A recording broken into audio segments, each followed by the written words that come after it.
Good evening and welcome to the Tuesday, July 19th, 2022 meeting of the Long Meadow School Committee.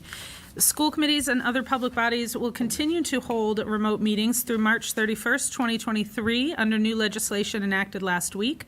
The statute, Chapter 107 of the Acts of 2022, extends quorum reductions for remote meetings. All votes, while at least one school member participates remotely, must be made by roll call vote. We will begin tonight with the Pledge of Allegiance. I pledge allegiance to the flag of the United States of America and to the republic for which it stands, one nation, under God, indivisible, with liberty and justice for all. All right, we'll turn it over to Kevin for correspondence. Thank you very much. A letter dated July 8th from Helena and James Sullivan regarding the gas metering station planned with a location near Wolf Swamp Road School was received. And we received an email letter from Mr. Gary Levine dated July 13th regarding the Eversource pipeline project. Thank you. All right, we have some approval of minutes. There are two recommended motions if someone would like to make one. I move that the school committee approve the minutes to the June 7th, 2022 school committee meeting as presented. Wonderful. Do we have a second? Second. Thank you. All right, roll call vote. Jamie? Yes. Thank you. Kevin? Yes. Zach? Yes. And yes for me. One more motion. I move that the school committee approve the minutes to the June 21st, 2022 school committee meeting as presented. We have a motion. Second? Second. Thank you. Roll call vote. Jamie? Yes. Kevin? Yes. Thank you. Zach? Yes. And yes for me as well. All right, we're going to move on to visitor comments. And before we turn to other public comments, we have some special visitors who are joining us today. And we would like to turn things over to them for a moment. All right, so welcome. We're kindly, Senator Lesser's office had a special presentation for us tonight, so we'll welcome Jennifer Metch from Senator Lesser's office, and we might as well welcome up. We have plenty of seats for come on up. representatives of the lacrosse team as well. So, Keith Campbell. This is Greg Schulich and Luke Schulich. Stars of the team. all right, we'll go. So welcome. Jennifer, we appreciate you taking this opportunity to recognize the LHS boys lacrosse team, and we're super proud of them. And Coach Campbell, under his steady leadership, and has been such a successful coach for us for decades now. So thanks so much, Coach, for coming. And Jennifer, we'll turn it over to you. We're always happy to come out for good news, but we do show up obviously for bad news as well. So here we are. I'm sorry the senator can't be here. He's much better at this than I am. And he would have a lot more to say, I'm sure. But I wanted to be sure that his office was represented and that we, hi, how are you? Welcome. Coach Verdi as well. Hi, Coach, Verdi. all right, welcome. And we want to congratulate you on a very, very successful season and an unbelievable finish to the 9-8? Double overtime? No injuries? Crazy. Yeah, so we're thrilled to be here and to congratulate. I'm just going to read this. The senator likes to joke that this is the only thing you'll get free from the state. So I don't think that's actually true, but it's certainly true in this particular case. We hope this will go into your trophy case outside in the hallways there.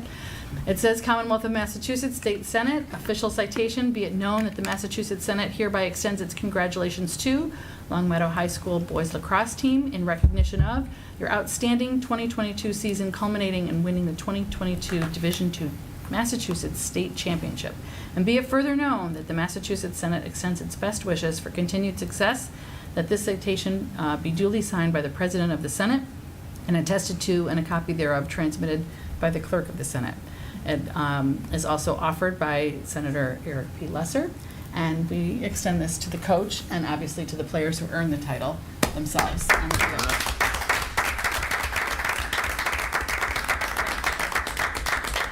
great job. Thank you very much. We really appreciate it, and we're really proud of the work that these guys did as captains and that the team put in to reach this goal. Last year we fell one short, and they never wavered. And I'm super proud of not only the captains, but the whole team and what they did. So thank you very much. Yeah, That's nice great. job. What a great experience. I'll put our student athletes on the spot. So what was the highlight of the season for you guys, and when did you realize that you had a shot at becoming state champs? Was it early on? Was it? I mean, after last year, just going into the season, we did not want that feeling to lose in the state championship. So everyone brought it every single day, and ended up being probably the best one of my life. Oh. Well We said. have many more. Well said. I just think at the beginning of the season, a lot of us on the team, like, we weren't all a team. Because, like, the older kids who graduated we were really close with, but then these kids we didn't know so well, and then we clicked like that, and we all became such good brothers, and we looked out for each other, and we just had a lot of fun together. So the chemistry really was there, and the want to win it was really there. So everything fell into place from there. That's great. Amazing job. Thank you so much. Wonderful work. All right, well, thank you so much for coming out as Mets, and thank you, Coach Campbell and Coach Verdi in the back, and boys, Coach, you want to say something? congratulations. You always got something good to say. Come on. It's been a pleasure to work with them, especially this group. I say it all the time, but I can't say it enough when I say that they've been with me. I grew up with them almost. I finished college and was working in town at the store, and these kids were in middle school. I had the pleasure to coach their middle school team and grow up with them and watch them not only as lacrosse players grow into young men too. So the state championship was just the icing on the cake after that. So and we did our job as best we could, but we can't be matched without the effort that they brought in and the leaders that, especially these two in here, especially what they did for us leading the team alone. I'm so honored to be part of that the program and to be here. So I'll say I was at a conference last week, and I ran into some superintendents and say, you introduce yourself, you say you're from Long Meadow, and probably 7 times out of 10, the first thing they say is, you got a great lacrosse program. But that's a tribute to Coach Campbell and the leadership he's provided for such a long time, not just to our student athletes, but to the youth program. And I know, Coach, you stay connected to your athletes long after they leave Long Meadow High, and that's a tribute to you and the connection that they have to you as their coach. So thanks for that, and thanks for everything. Congratulations. Yeah, we appreciate it. And as you can tell, these are young men, right? They're very well spoken, they represent themselves well, and that's how you have a team that wins. Yeah. Well done. Congratulations to everybody. Yeah. All right. Thank you. Thank you very much. Add it to the trophy case. Yeah. All right. Thank you very much. Yeah, no, I'll thank send you. it to Leslie, we appreciate it. I will. All right. Thank you. this is awesome, guys. Have a great night. Thank you. you. Have a good night. All right, we will open the floor to any other comments that might be out here. Visitor comments, typically you need to include your name and address. You have approximately 3 minutes to address the committee, and all comments should be directed to the committee. Do we have any other visitors who would like to make a comment tonight? If so, you can raise your hand virtually. You can turn your camera on and raise your hand. Nothing else for tonight.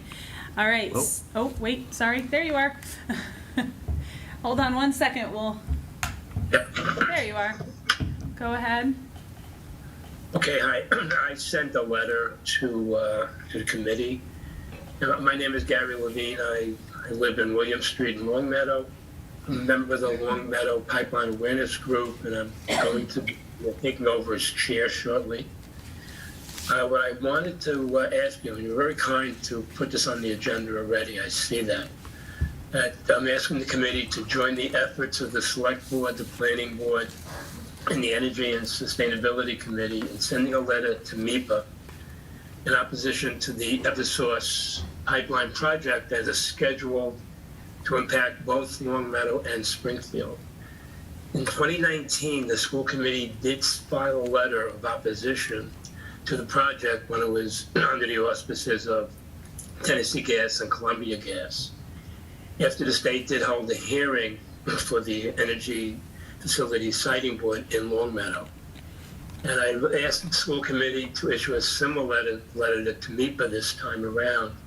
Time is of the essence. Public comments are due to MEPA by July 28th. The project is also on the Energy Facility Siting Board site, but comment period has not been opened yet. Thank you for your time. I just wanted to bring this forward. Thank you. Thank you very much. Any other visitor comments tonight? All right, I do not see anyone else. We will move on to school committee announcements and recognitions. Would anyone like to speak here? All right, we will move forward to business with guests, and on that topic, we are headed into the conversation about the gas metering station. I know we have Ms. Simmons with us, who will be coming up to join us. And would you like to do a brief Sure, yeah. introduction? Provide some Welcome, history? Lynn Simmons, our town manager, kind enough to join the meeting tonight following a select board meeting last night. Lynn has led town departments in sort of monitoring the gas, the placement of the gas metering station and its implications for Long Meadow. And so we both thought it would be best for you to hear directly from her, and she could also provide you with an update on the select board's position on this topic as well. I know they met last night, and it was a topic on their agenda. So, if you want to, we could turn it right over to Lynn for an update, or if there are any questions to get us going, but it might make sense just to get a briefing from Lynn. Yeah, why don't we have you give us an update? Happy to. Thank So you. I'm sure most of you are already aware that Eversource has planned a reliability project for Long Meadow. The name is a little bit, at least to my opinion, is not entirely accurate. It's not so much a reliability project for Long Meadow as it is more for Springfield and parts of Chicopee. It impacts about 15% of customers in Long Meadow. So the bulk of the customers are being served outside of town, but the route is directly through Long Meadow. So it has a big infrastructure impact on us, but less so on a reliability aspect for the gas pipeline. The select board's been deeply involved in this for many years, and it's now picking up pace with the MEPA filing and the EFSB filing. So as was stated in some of the public comments, the MEPA deadline for comments, and for those that don't know, MEPA is the Massachusetts Environmental Policy Act office. They're required to receive, they were required to hold a public hearing, which they did in town, and they're required to receive comments related to the environmental impacts of the project. Those are due July 28th. The select board is preparing comments to cover all sorts of areas, including environmental justice, climate impacts, safety, traffic, and pointing out that this is the first filing from the 2050 roadmap that was passed for the communities in the Commonwealth to reduce greenhouse gas emissions. The utilities were charged with that as part of 2050. So this is the first filing from that since that legislation was passed. So the select board is including that in comments as well. There's been a specialty attorney that we've been working with very closely. I do anticipate the board will meet again early next week to review the final draft letter and then submit that to MEPA in time for the July 28th deadline. There is a section in that letter that will include the proximity to Wolf Swamp Elementary School and questions that we will be raising to MEPA to ask to Eversource are what the potential impacts could be with a siting less than a half a mile from an elementary school. This process right now gives us an opportunity to ask a lot of questions that MEPA has to put on record and then bring to the utility for them to answer.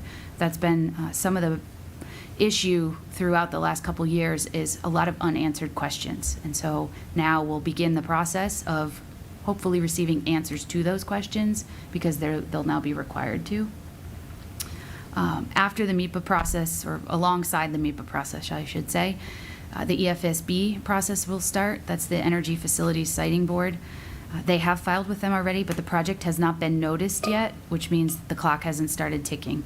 Eventually, there will be a public hearing, whether it's virtual or in person, is yet to be determined. But if it is in person, it would happen here in Long Meadow or Springfield, whichever they determine is the most suitable place given the project area. And so the select board will stay involved in that process as well. But the most pressing at the moment is the MEPA filing. And there will be that draft letter, like I already explained. where the board will highlight all of the issues that will be impactful to town, including the proximity to Wolf Swamp Elementary. All right, thank you for speaking. Open it up for questions. And just as you're gathering your questions, we had included in your packet the letter that the school committee issued in 2019, along with some information from Chief Dearborn, also going back to 2019. So in that letter, for folks at home, the letter reflected a school committee motion that endorsed the action of the select board in sending a letter to Congressman Neal in regard to the proposed Tennessee gas pipeline metering station. So that's just for background information for you. I hope this was helpful and maybe can help you lead towards some important questions or comments you might have. I have some questions. Go ahead, Jen. So you talked about two boards. Are those the two entities that could potentially change or stop the plan to put the pipeline where they're planning to put it? Like, what are the points that actually change what Eversource is planning to do? The Energy Facilities Siting Board is the ultimate authority in their permitting. Okay. So what role does MIPA play? MIPA is the environmental aspect of it, so they have to submit comments as part of the EFSB process. Okay. They don't So they don't have authority to stop the project or Okay. overturn it. Okay. So they'll then submit comments to the EFSB. As far as I understand, yeah, or whether there's a formal report that gets issued that they go on record with. Okay. So we would be giving them questions to ask of Eversource that may then influence that, like whatever product goes forward. As far as I understand, this is my first time going through this process, and so our attorney's been key for understanding these state agencies and the role they play and what role we should be playing in our involvement with their permitting and the projects itself, like what kind of questions to ask, because it gets very technical. But yes, we're going to ask the questions. It goes on record with MIPA, and then MIPA then, as far as we can tell, summarizes all of those questions that are coming in from various sources, and they submit that to the utility, who then has to go on record with responding to those. Okay. Any others? Kevin? Yeah, Lynn, thank you for coming out tonight. We know how hard you have worked on this. We know how hard the select board and Gary's group have worked on this. And I think my thinking is our role in this is just to remind folks that, we care about its proximity to the schools. I think the select board and everybody else has all the other stuff covered, but we want to make sure that we understand the potential impacts on the school, as you said, that is so close. So, I mean, I think my thinking is I like the letter that we submitted in 2019 because it really just focused on the schools and said, the select board has this covered. I guess I'm curious for your advice to us if we say something like, I mean, obviously we can't say we endorse the letter because we haven't seen the letter. We won't meet until after that letter has to be Right. submitted. I mean, my thinking is perhaps we can say something about, we discussed the potential substance of the letter.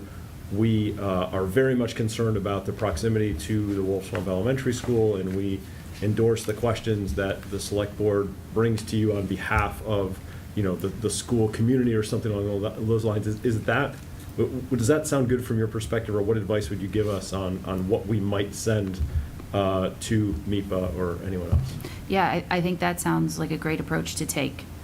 I don't think you need to go into such granular detail that the select board's going to go in. Yeah. And certainly, they're taking a much more holistic look at it because they represent the entire town and every facet of it. So I think that's a great approach to take. Okay, and as you said, they're going to have questions related to the schools in what they write, so we don't have to repeat what they're doing because they're already going to look at that in the letter they draft. Correct. Okay, great, thank you. Other questions or comments? All right, so with no other questions or comments, we do have a potential motion that was adjusted to kind of reflect that we haven't seen yet what that letter will look like, that talks about endorsing the intention of the select board to provide feedback and commentary, and then we can definitely be sure that it, again, notes proximity to the school of less than a third of a mile. Does that answer the question of kind of what we can do tonight, I guess, since we haven't seen that letter? Does that all make sense? That if we were to make a motion to send a letter, because we haven't seen the letter yet, we're looking to endorse the intention of them to address questions and concerns? And that's what would appear like in a letter? It would just say we endorse the intention to. Yes. Yeah, I'm happy Or- to make that motion if you want. and then Yeah, we sure. can Then we discuss can more if discuss we want. more in detail. That sounds good. Go for it. I move that the school committee endorse the intention of the Long Meadow Select Board to provide feedback and commentary to the Massachusetts Environmental Policy Act Office on the safety and environmental impacts of the proposed Eversource gas metering station. All right, we have a motion. Do we have a second? Second. Thank you. All right, now we'll head back to questions about the proposed motion. Yeah, my question was just that the idea would be the same as this letter, where the language of the motion would appear in the letter. Is that what we would do? I think that makes the most sense, yes, unless there's other feedback. But at the beginning, for those who are not with us, at the beginning, we have a paragraph that notes our proximity of a school to this possible plan and some of the concerns related there. And then that we discussed the letter and voted on, and it would include our exact wording of our motion. Other questions, comments? So in addition to the motion, just to clarify, you'd be essentially authorizing the chair to develop a letter to be issued to MIFA. I don't know, do we need to amend the motion, Diane? If it were to include an authorization to issue a letter, would it make sense to? I would be happy to amend my motion to include and authorize the chair to sign the letter. Right, that's what we need, Diane? To draft and authorize the chair to write and sign the letter on behalf of the committee. Okay. Would you second So it's that? amendment made, seconded, thank you. All right, any further questions or discussion? All right, seeing none, we will move to a roll call vote. Jamie? Yes. Julie? Yes. Kevin? Yes. Zach? Yes. And yes for me. Thank you.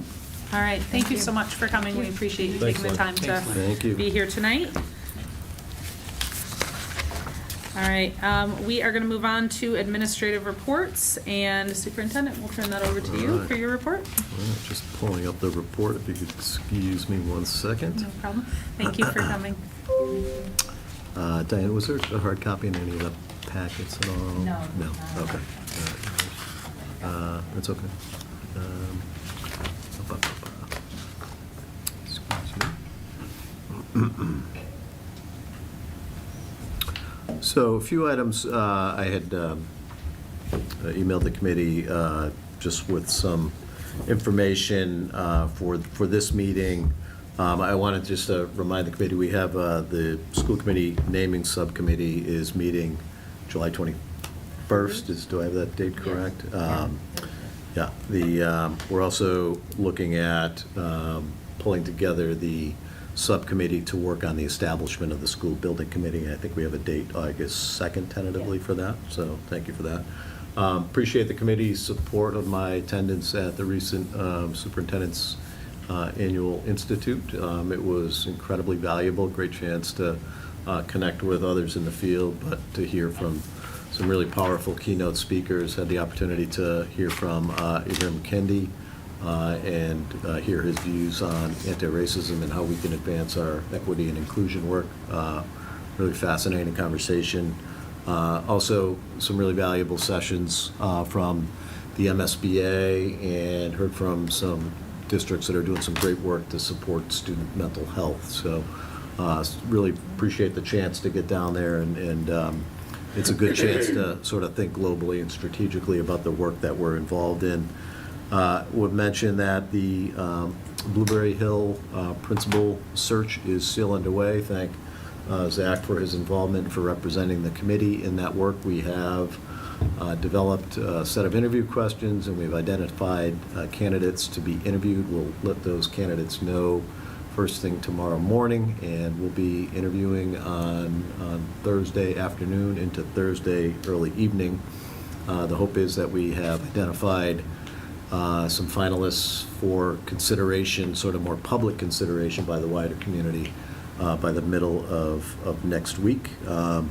Thanks to Sue for being involved with meeting with our initial meetings to establish the DEI Advisory Council. We had a group of parents with us this afternoon. We have sort of 4 opportunities set up over the summer just to do some initial legwork around the DEI Advisory Council that we're pulling together. So some really robust conversations today. We were thinking actually more expansively about that DEI Advisory Council because there were so many parents that had expressed an interest that we thought maybe it's an opportunity to sort of capture the energy of that group and maybe divide the group of interested parents into a series of working teams. So that's starting to take shape as well. Would also mention that Mr. Maz and I continue to work with town officials on developing a plan for the accessibility of our elementary playgrounds. It's an important issue. There's some significant opportunity there. There's some significant constraints, but we're committed to developing a plan that would make the playgrounds more accessible to students who are in wheelchairs. So that is ongoing as well, and that's all for now. We're the summertime. Strangely, it's a busy time for us. A lot of sort of bigger strategic work happening, and hiring is underway. I have an opportunity to meet with all new hires to the district, all new educators. 3 lined up tomorrow, a couple more the next day. So it's a great chance to welcome new educators. We have new teacher orientation August 23rd. Yep. Wow, can't Yep. believe I pulled that date out. Yeah, not my specialty. And Convocation Day, I know school committee schedules are busy, their professional schedules are busy, but if any school committee member would like to join us for Convocation on the 24th at 8 o'clock, we'd love to have you. So that's all I got. All right, Thank you. wonderful. Yeah. Thank you. Yep. Assistant Superintendent reports, I see none. I know we're circling back to both of you in a little while. Okay. Chair report, there's not a lot. It's a little quieter right now, but I did just want to quickly offer a note of appreciation for our educators and support staff who are providing summer programming for our students this summer, and also a note of appreciation for staff and community who are engaged in summer work, projects, big expansive projects and group work that move the district forward even when things seem quiet to those of us not in the building right now. So thank you to all of those folks. And that's all I have for tonight. Student representative report. Welcome Yes, back, Dayton. I am here. So for our new members, my name is Dayton Connolly. I'm going to be a senior this year at Long Meadow High School. One thing, I would like to apologize for my not so formal dress. I just came from a Long Meadow Football Association mini camp literally outside for the last 2 hours, so wanted to be here if I could. Sweat and all. But the second thing I'd like to shout out to Kayla Werland, the music department chair at LHS. Obviously, most of you would know that there is a new hire coming into the Long Meadow Music Department. Sadly, Scott Halligan had left us. I was with Mr. Halligan for 3 years, but he's off to a better opportunity. And Ms. Werland brought all the students together who would like to in the interview process of her candidates for that position. And I just give a shout out because I do think that student involvement in that process is very important, because we get to really see how they bring that education side, their teaching, their leadership skill in the classroom, and we get to deal with that. I don't say deal with that, but we get to see that every day. Benefit from it. Benefit from it every day. So just shout out to Ms. Werland for letting myself and other students at the high school be a part of that process. And that is all I have to report. She taught you, the candidate taught a model lesson for you guys, is that Yes, correct? yeah, That's taught a great. model lesson. Well done, too. Thanks for coming in for that. No That was problem. very nice of you guys, yeah. Yeah. You said that. I just wanted to thank them as well. I went and watched the lesson as well. Great job, Dagan. Well Oh, yeah. done. Yeah. But was about 12 of you there, maybe? 12? Yeah, I think 12, yeah. 12 students who were otherwise enjoying a nice summer, decided to come in and help us out with this interview. And we tried to do a sample lesson, or, you know, when we have the opportunity to in the summer, it's tough, and you guys saved the day. So Miss thank you Worland so tells us how to much. sing. We can say how high. Yeah, us too. All right, wonderful. Other reports, LPVEC, I know Mary's not here. Did you have anything, Zach, on that? No. Energy and sustainability. Yeah, we have a meeting on Thursday. We're going to continue to talk about things I've updated you on before, not surprisingly, the gas pipeline, and also about how to promote the Mass Save Energy audit and, you know, energy reduction program. So I will continue to tell folks, if you haven't used Mass Save, please use Mass Save. They'll save you money and save the environment too. So All kinds of good that's stuff. Yep. All right, seal, Gianna is not here yet. Tax ceiling task force, is that not in? Nothing. Nothing, okay, thank you. All right, thank you, Jamie. Subcommittee reports, we have none at the moment, and ongoing business, we also have none at the moment. So we are rolling ahead to new business, and we are back to Sue to talk to us about elementary math coaches. Oh, that was fast. Yeah. Hey, Gianna. So, I'm just going to give a little bit of history for folks who weren't here, but the elementary schools, K-5, launched a huge endeavor to research, pilot, and recommend a new math series. And that took all of last year and some of last summer, and the committee came to the school committee at the end of this school year to request a purchase of the Bridges in Mathematics program, and the committee graciously agreed to fund that for us, so that's a go. But along with that, implementation of a new program is a lot of work, a lot of professional development is necessary, a lot of ongoing support, and I'm really here to request 2 math coaches for next year, and to do this kind of ongoing meaningful work. We have literacy coaches in every building, and last year we put them in the ESSER grant funding and were unable to actually fill the positions. We didn't have enough qualified candidates to fill. It's a really hard position to fill, so, you know, if you approve it, and maybe you can spread the word as well. But we were able to save a lot of that funding from last year's ESSER, one of our ESSER grants. I think that's the American Recovery Act funding, is that right? Am I have that linked up right? I think we scrimped and saved and spent a little bit of that coach's money on some safety items we didn't expect to have to buy because COVID came back. And but we now, we actually went over it this morning, I think we have about $190,000 of funding in ESSER 3 that I would propose we use for 2 elementary math coaches, one to hit K through 3, or K through 2, and one for 3 through 5 to support our launch of our new mathematics program. It's short, but. All right, questions related to this potential proposal? Jamie? Yeah, I guess, so this will just be a 1-year position, and then next year, are we thinking that funding will be there again, or what's the long-range plan? Is this just the 1-year kind of fix?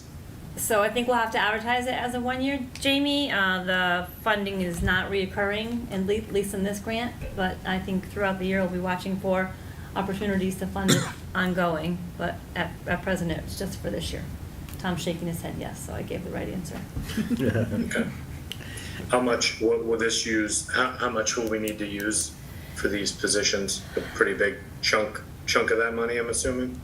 A decent amount. Usually it's experienced teachers who, you know, we want to have in these positions, but we do have a few internal candidates that I'm hoping will apply that are just have a really special interest in math and who are good at what they do. So hopefully not all of it, but maybe close.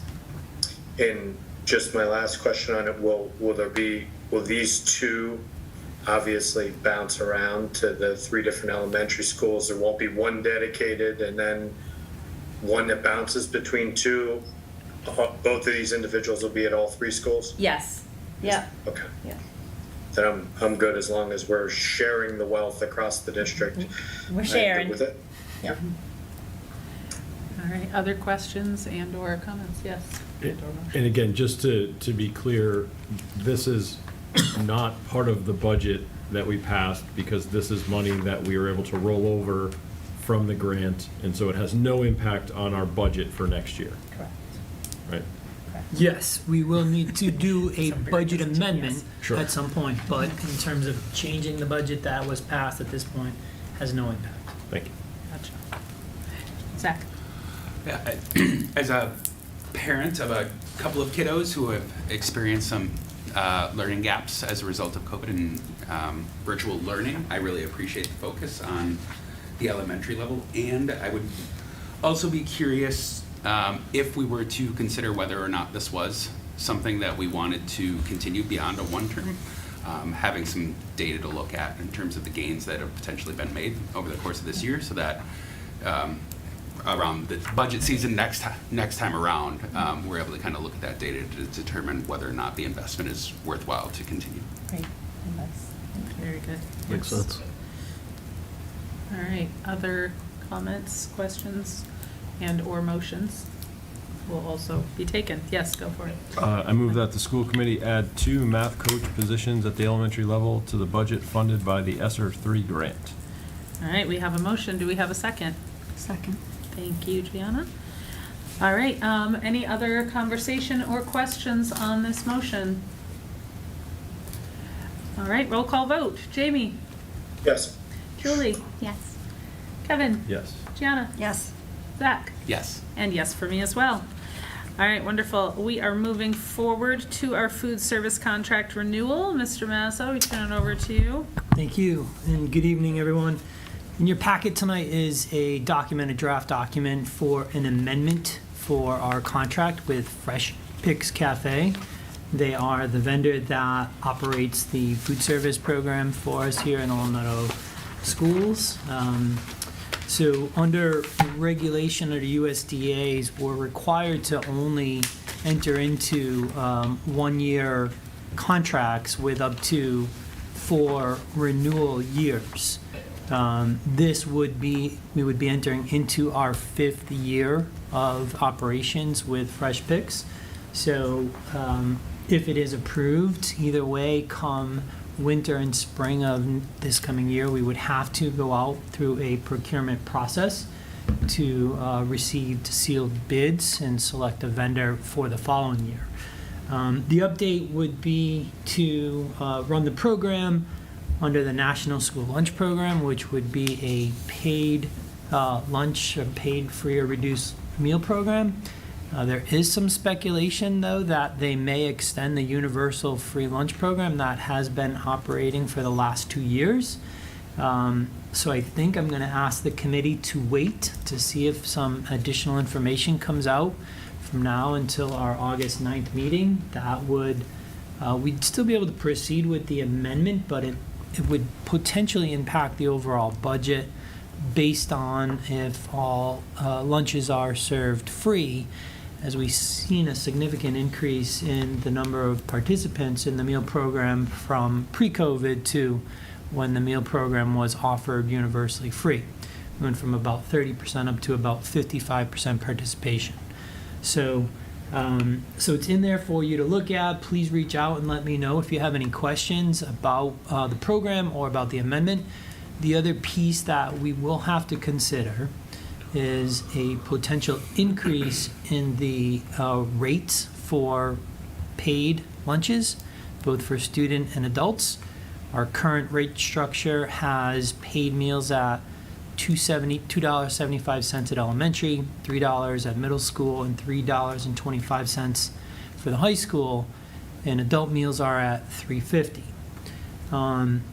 We're every year required to look at the average paid meal price, and there is a threshold that USDA wants you to stay at so that districts don't use reimbursement from the free meals to supplement the cost of producing paid meals.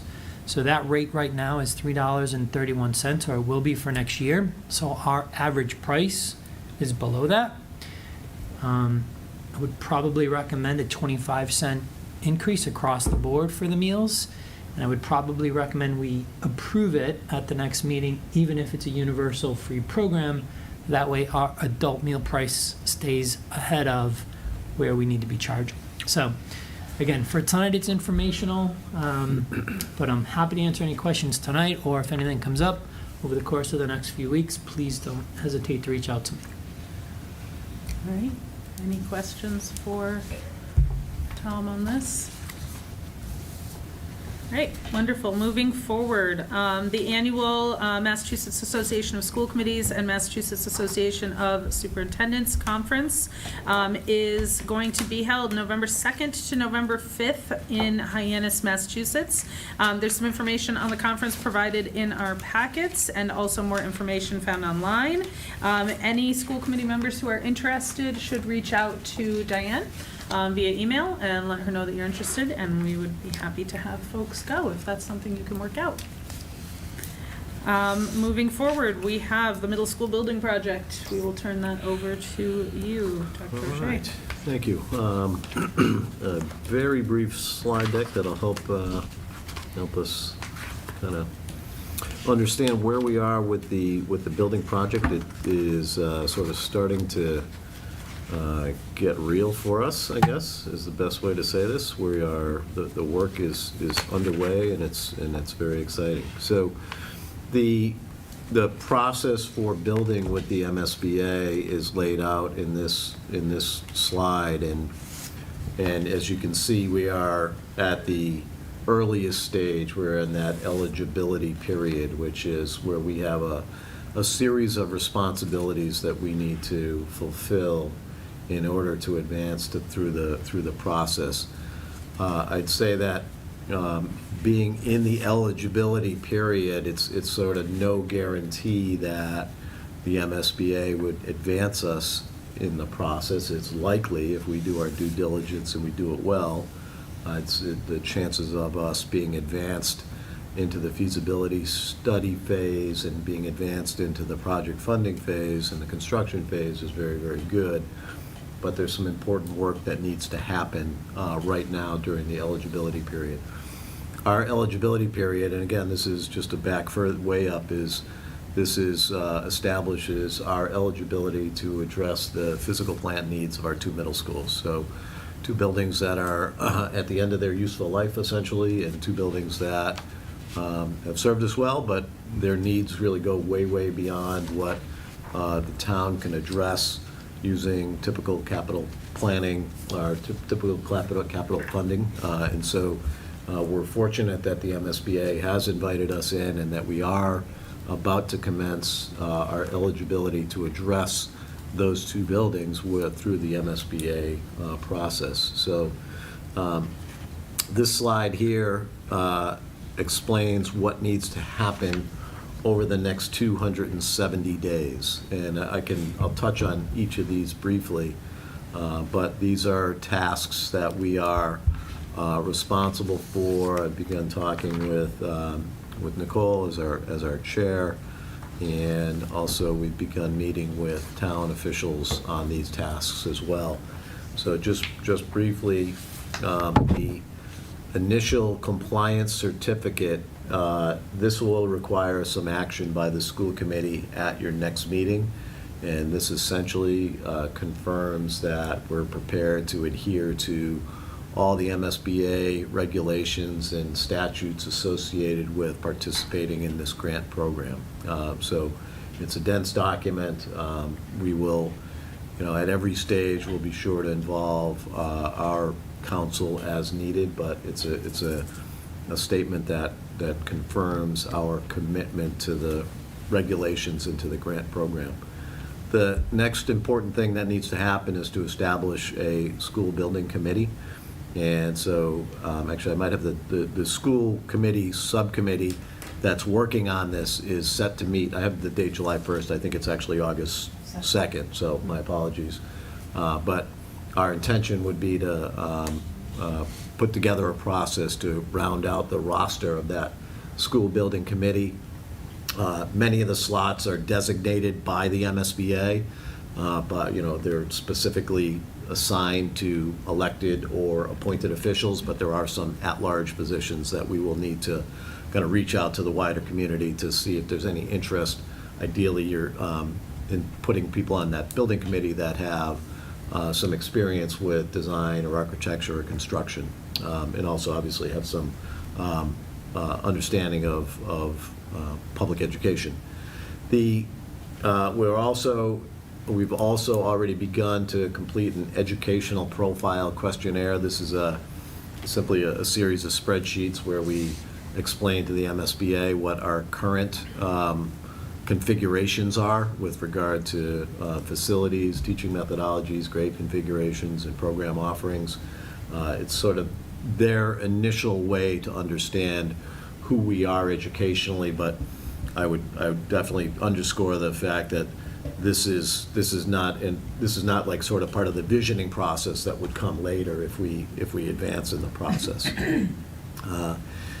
MSBA enrollment, they do a highly detailed study of our enrollment trends, and they engage consultants, and they work with really dense demographic data, federal census data, to come up with an enrollment projection. It's a really critical phase because whatever they identify, whatever the MSBA working with us, it's done in partnership, but whatever we identify as the enrollment projections, that will drive the grant process. It would drive the scope and scale of a renovation or a new construction. So it's important that we kind of keep our eyes on the ball at that phase, and that we're really working closely with the MSBA on our enrollment projections. It's at this stage in the process where we would potentially introduce the idea that a consolidated middle school campus is, we would like that to be part of the feasibility study, that we'd like that to be part of the review by the MSBA at this stage. We also, another critical point is to identify for the MSBA our maintenance and capital planning practices.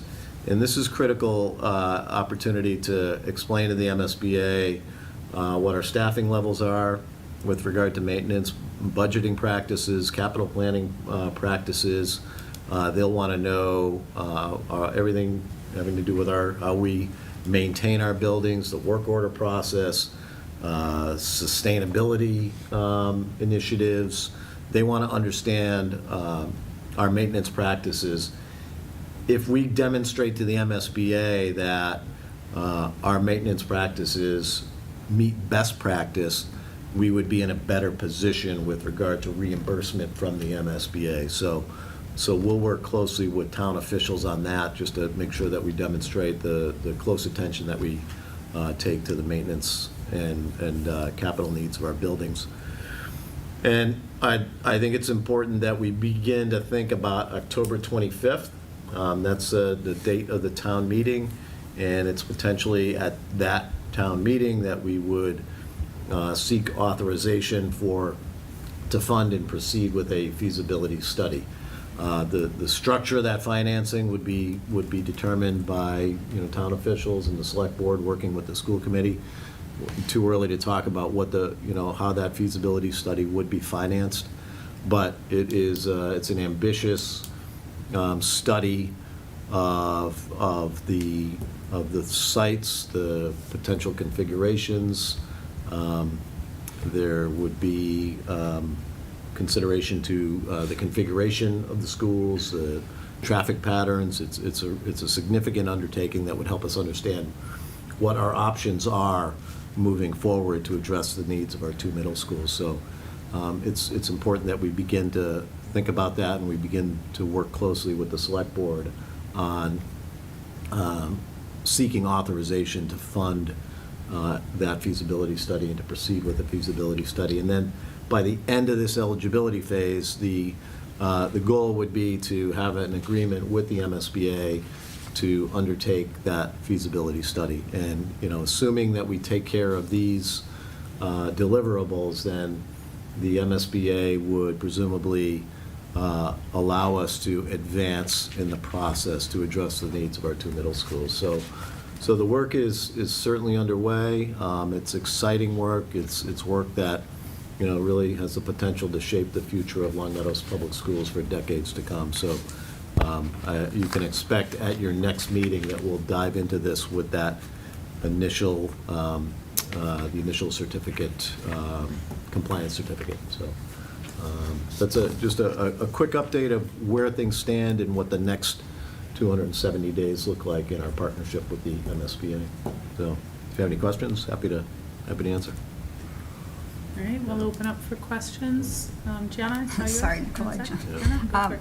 Thanks for all that, Superintendent. Are we, the people who are meeting on August 2nd, Yep. will we get the document prior to that meeting? Because if it's a long document I'm hearing. Yeah, the August 2nd meeting is to begin to establish the roster of the school building committee. That's not as dense a document as the initial compliance certificate. Okay, so the compliance certificate is going to be looked at By the whole committee. once it's assembled. Yeah, sure. It doesn't, that can happen, that can proceed prior to the establishment of the building committee. Okay. That initial compliance certificate will be looked at by the entire committee at your next meeting. Got it, Yeah. okay. I just want to make sure I have time to look at whatever I'm supposed to look at, because August 31st. I just want to make sure. Yeah. Okay, all right, thank you. Other questions, Zach? Yeah. Thank you, Dr. O'Shea.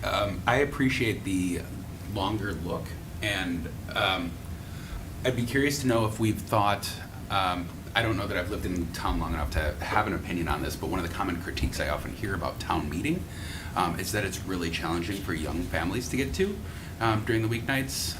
They get kids, they get bedtime, they get routines, everything else, and so the folks that actually turn out and vote at town meeting tend to skew away from families with young kiddos. So I'm curious about, and I don't know that we need an answer here tonight, about any sort of awareness campaign that we could roll out well in advance to ensure that, you know, busy families that have school-age children that are truly invested in the outcome might be able to have that October date for town meeting on their radar and make arrangements to be able to get there and vote. Yeah, well said. I think we'll as we begin to pin down the specifics of the feasibility study and the costs associated with that, I think a parallel track is to do that public communication work that you're describing, and to really organize some focus groups or presentations. We talked today with the town manager about getting out to the adult center to meet with some folks over there. So we'll use all the means available to us to get the word out. In fact, Rebecca Townsend, the town moderator, had reached out to Nicole as well. I don't know if that's something you want to mention. Yeah, we're just in conversations about possibly setting up some roundtable discussions between now and between now and the town meeting, to provide more information and a chance for people to ask questions and learn more about the projects. So more on that information once we've worked out some details. Of course, thank you. Yeah, Kevin? And just to respond to your question, Zach, for the high school project, there were a whole bunch of people who did exactly what you said to try and make sure everybody was as informed throughout the town about what each vote meant, never mind when it was, right? Because there's a series of votes that have to happen at town meetings, and so I'm hopeful that will continue to happen this time around, because we definitely had a very engaged group of parents for the high school project, and I'm sure it'll be the same for the middle school project. But I agree, you need warning, so that it's not just the night before, like, oh, right, I've got to go tomorrow to the town meeting. So, yeah, absolutely. Julie, did I see your hand before? Oh, no. I did not, okay. Other questions, conversation points? Nothing at this time. All right, well, this I'm sure will be up on our agenda pretty much every meeting moving forward for a while. But with nothing else, we will move on to the next topic. A building use request for the high school.